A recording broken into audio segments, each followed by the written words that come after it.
हाथी और शेर की कहानी। एक बार एक जंगल में एक शेर अकेला बैठा हुआ था।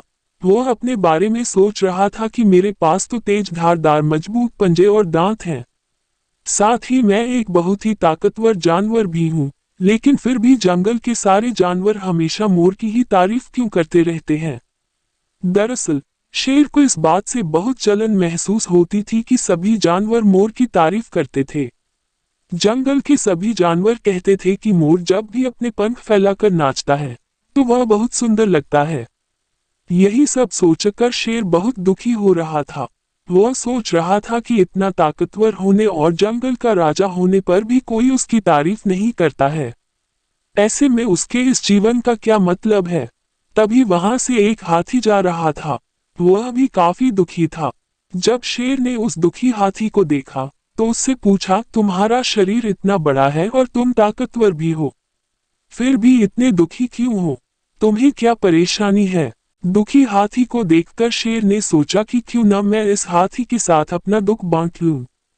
उसने आगे कहते हुए हाथी से पूछा कि क्या इस जंगल में ऐसा कोई जानवर है जिससे तुम्हें जलन होती हो और वह तुम्हें हानि पहुंचाता हो?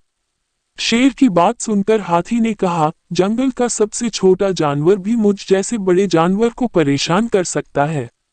शेर ने पूछा, वह कौन सा छोटा जानवर है? हाथी ने कहा, महाराज, वो जानवर चींटी है। वह इस जंगल में सबसे छोटी है, लेकिन जब भी वो मेरे कान में घुसती है तो मैं दर्द के मारे पागल हो जाता हूँ। हाथी की बात सुनकर शेर को समझ में आ गया कि मोर तो मुझे चींटी की तरह परेशान भी नहीं करता है, फिर भी मुझे उससे जलन होती है। ईश्वर ने सभी प्राणियों को अलग अलग खामियां और खूबियां दी हैं। इसी वजह से सारे प्राणी एक जैसे ही ताकतवर या कमजोर नहीं हो सकते हैं।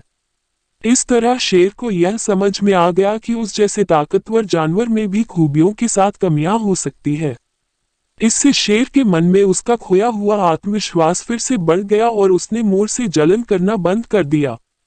कहानी से सीख, हमें कभी भी किसी की खूबी देखकर उससे नहीं जलना चाहिए, क्योंकि हम सभी में अलग अलग खूबियां और खामियां होती है।